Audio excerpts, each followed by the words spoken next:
I thank the member and call the member for Hinkler. Well, thank you very much, Madam Deputy Speaker, and thank you for the member for Barton's contribution. And I'd like to place on the public record an open invitation to the member for Barton to actually come to my electorate. Don't go to a meeting with the local union hacks, but come to a meeting with the people who are providing frontline services in my community. This is a trial extension. This is not a nationwide rollout. This is a proposal for one electorate, and can I say one which is not an Aboriginal community. This is an area where the numbers are nowhere near the levels that there are in the other 3 trial sites. This is a trial which will be in a typical community on the east coast of Australia. It is strongly supported, and certainly I'd like to make this point firstly. The recommendation of the Senate inquiry was that the trial for the Hinkler electorate be commenced, that this legislation be passed. So it has just been, I've got to say to the member for Barton, I will assume that you've been misinformed, because the Senate inquiry very clearly stated that it supported the rollout of the bill. Secondly, in terms of the mayors, Fraser Coast and Bundaberg, the former mayor of the Fraser Coast Regional Council supported it publicly, and the Bundaberg mayor, I have a 2-page letter of support from the Bundaberg mayor. So I would also say to the member and those listening, particularly in the Senate on the crossbench, Brian Cordes is a former federal Labor member for Hinkler. He is someone who has advocated for this card very strongly, very publicly. He was a former member of this place. He absolutely is committed to his community still, and I commend him for it. There are any number of councillors who have provided us letters of support, have told myself, of course Department of Social Services, that this is something that we should trial. In regards to the cost, Minister Tehan stated in May the cost will be less than $2,000 per person once these numbers in the Hinkler trial electorate are included. That is publicly available and publicly stated.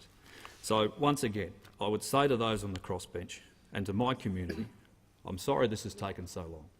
This has been over a year's worth of debate locally. I accept that there are people who will be ideologically opposed. But in terms of consultation, I don't know how much more can we do. The Department of Social Services had done over 100 sets of consultation before this was debated last time. They've now done, according to the DSS, I think around 100 and... Anyway, I'll find that, Madam Speaker. We'll get to that. We'll get to that. They've done extensive rounds of consultation, not just with consumers, not just with merchants, not just with frontline service providers. They have been there for months, months and months and months. Initially, to get an idea of whether there was support, I sent out 32,000 letters. We had an over 10% response rate, very strongly supported.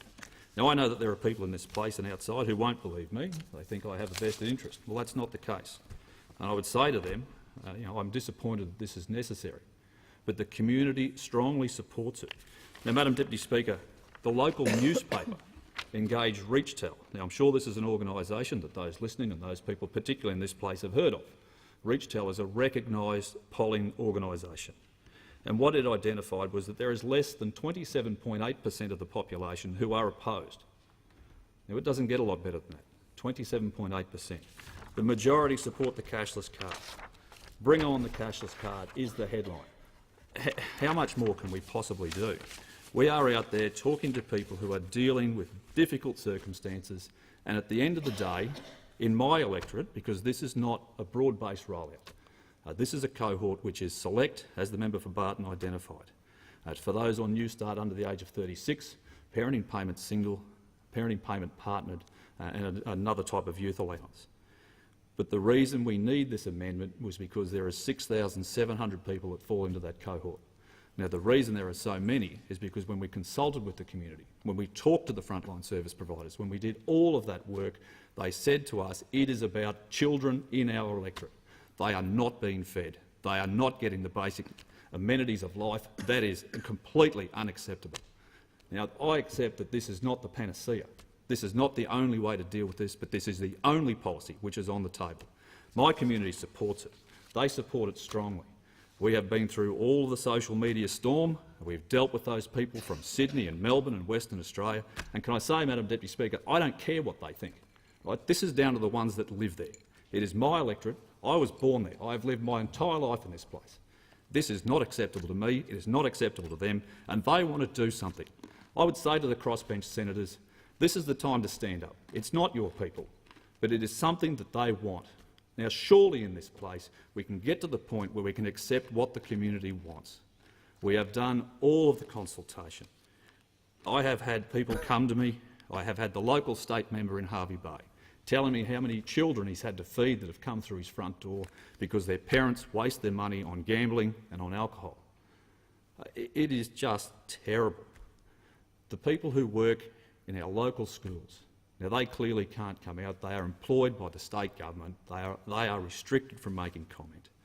They have told me that in the district we are feeding over 1,000 children a day for breakfast. This just can't continue. We need to make change. We look at gambling. I've had reports earlier last year where the average numbers in Hervey Bay and Bundaberg are almost $5 million a month. $5 million in a small community like that. This is something which will make a difference. It will make a real difference. And surely, the Labor Party, who was in a bipartisan position earlier, they supported the trial in two sites, in the Kimbleys and, of course, in Sejuna. Now, they are very strongly Aboriginal communities. I think we both accept that. This is not. We can't say that it is only for those type of communities and not for this one. This is not a nationwide rollout. It is quite simply a trial. 6,700 participants, and the Fraser Coast Chronicle reported that the latest electronic gaming machine statistics released by the Queensland Government showed $23.8 million had been lost just in the Fraser Coast on 1,300 poker machines since January. $23.8 million. This is a card which does not restrict anything else. You can buy whatever you want. It can be used anywhere where EFTPOS is accepted, except for alcohol, gambling products, and of course cash is restricted to restrict access to drugs. Surely we can trial this in one more location which is not an Aboriginal community. As I said, we've done our own consultation very early in the piece to see whether there was significant support to even attempt to do the rest of the consultation and then a rollout in the original trial. 32,000 direct mail-outs, phone polling of around 500, 5,500 emails, as well as calls and emails into my office, just from my office, from our small team of 4 people. Some of the feedback from local constituents. I fully support this move as the drug trade relies on cash. The move to a cashless debit card will hopefully have a significant impact. Yes, the cashless debit card would assist small businesses in revenue and also reap more tax revenue. Centrelink dollars don't go to genuine retailers, not to illegal drug sellers who do not have a tax file number on their illegal sale of revenue. Madam Deputy Speaker, they will not swap a 6-pack of spaghetti for ice. This is about making a real change in our region, one which is wanted. As I said earlier, the local newspaper, Engaged Reach Tell, they polled 637 people, which is a reasonable size sample. Less than 28% were against. Less than 28%. So, as well as that consultation, I've said the Department of Social Services has undertaken significant consultation. Now, this is by the public service. I don't think there is anyone in this place who would say that the public service are biased. The public service are here to act in the national interest. They are always fair and impartial. From July 2017 to September 2017, DSS conducted 110 meetings in Bundaberg and Hervey Bay. As I said to the member for Barton, after the announcement of the site on 21 September 2017, the department continued to consult and engage with the community and has conducted a total of 188 meetings to December 2017. 188. So we have consulted with business leaders, church leaders, heads of community organisations. They are all keen and eager to trial this for just 2 years. To trial this for just 2 years. Now, as I've said earlier, I absolutely accept that there will be people who are ideologically opposed, but there is no other proposal. No one has put forward any alternative. Not one. Not one of the complainants, not one of the advocates, not one of the social media warriors. None of them have put forward anything else. It is time to trial this in the Hinkler electorate. My community is sick of talking about it. They are, Madam Deputy Speaker. They are sick of talking about this. They just want it implemented. The overwhelming majority of them want this implemented in their region. And fundamentally, this is about kids. This is not about anything else. We have children who are not being fed. I want to do something about it. My community wants to do something about it. We have outstanding support. There are people who have put themselves out, stood up on their feet, said they support the card, to be criticised by those right across the country with access to a computer and Facebook. They have been threatened. They have been told that their businesses shouldn't be used because they support the cashless debit card. It is outrageous, absolutely outrageous what has happened there. So I say to those opposite, this is a trial site for one more location. I don't know what more we can do in terms of consultation. I honestly don't. The department has been there for months. So I once again say to the member for Barton, I have an open invitation for you to come to the electorate. I will put you with the people that provide these services, because what they have said to me is they want to do this. They want to give this a go because they think it will work. And if it doesn't work, well, we will know at the end of the trial. But if it does not commence, we will not know a thing. Nothing. There will be no change. So I say to the crossbench, think very seriously about this before the vote comes to the Senate. I know that there are ongoing discussions with the minister and those who are looking to support the bill.